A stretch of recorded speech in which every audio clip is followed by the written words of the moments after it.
Hello, this is John Bowen, CEO of CEG Worldwide, and I have the opportunity to bring you another First Word this week. And in First Word, what I'm looking to do in a very short video, in just a few minutes, to share with you one actionable item, one idea that you can leverage to build that simple and elegant wealth management business that makes you indispensable to the right affluent clients, all while building a great quality of life.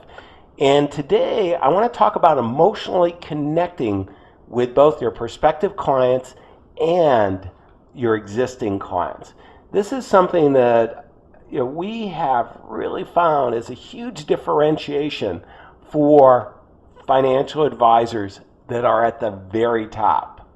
See, what they're able to do is they recognize from this graphic, if we pull that top off us as financial advisors, we're going to find that we are left brain dominant. You can see the cubicles over there. What we tend to be is we're very logical. We believe that if we can help our clients make smart decisions about their money, that it's going to be blindingly obvious. And if they don't quite get it as we're talking with them as prospective clients, we'll persuade them more because they've got to make these decisions to take care of their key concerns, address their needs.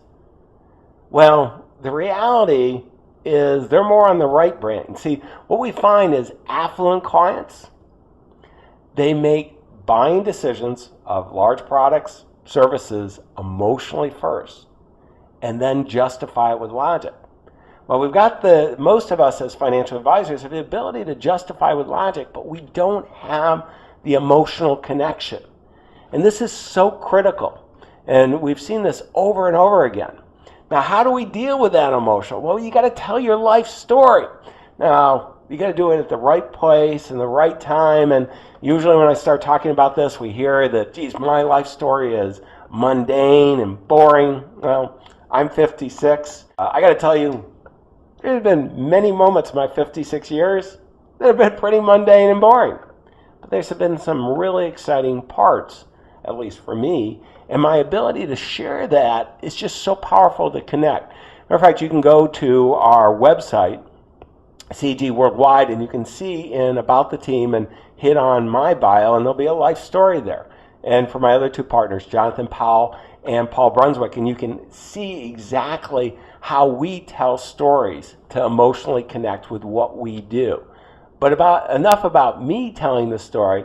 Let me tell you need to be the story, because even if you don't think you're a professional speaker, you are in every meeting.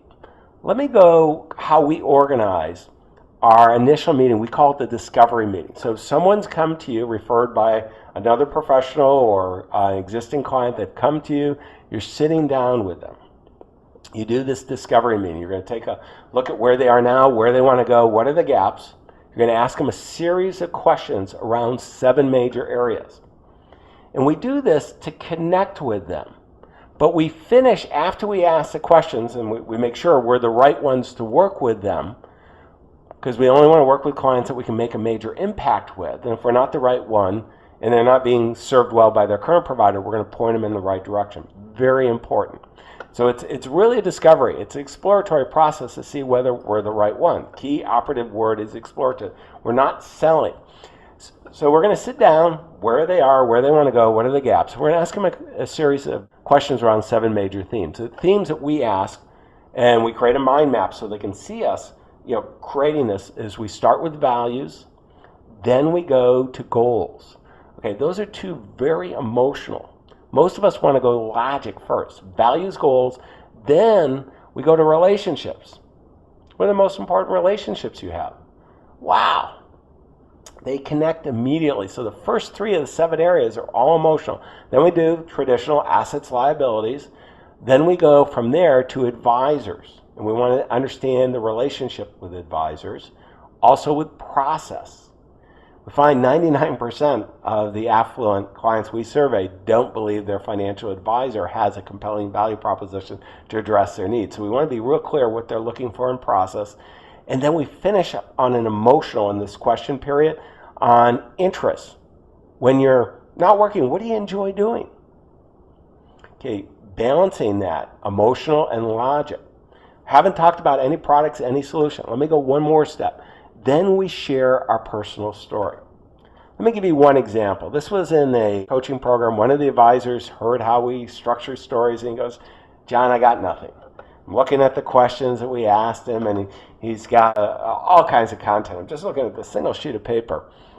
And what he said, that his father had passed away early. He had struggled on the wrong side of the track. His mom made some, really bad decisions.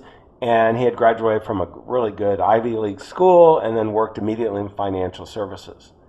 I worked with him, and let me say his name is Joe. And at the end of the discovery meeting, you've talked nothing about yourself. You've asked all these questions. Now you bring this story, and you become a serial storyteller. In the short tape, I can only do one.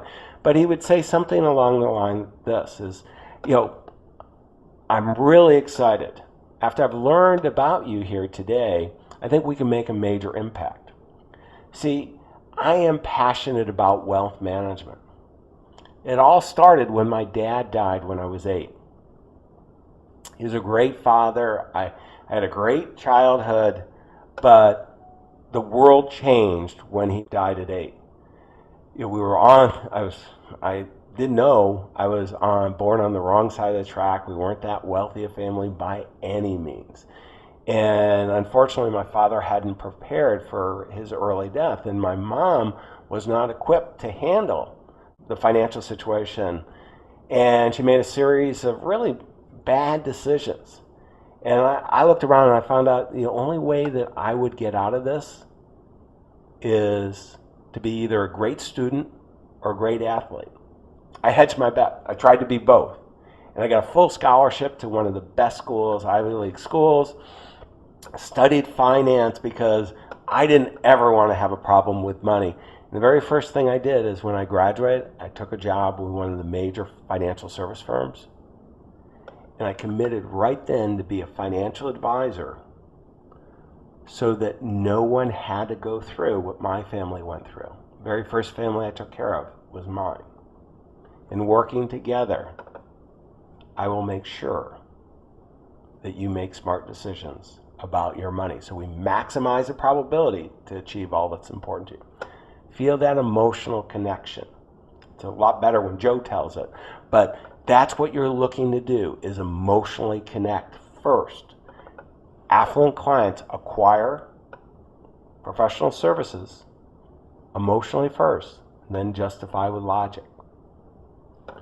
Very, very important. That's prospective clients. If you haven't told your personal story yet to your current clients, do it in a regular progress review. Your clients are counting on you to inspire them to make the right decisions about their money. Don't let them down. Wishing you the best of success.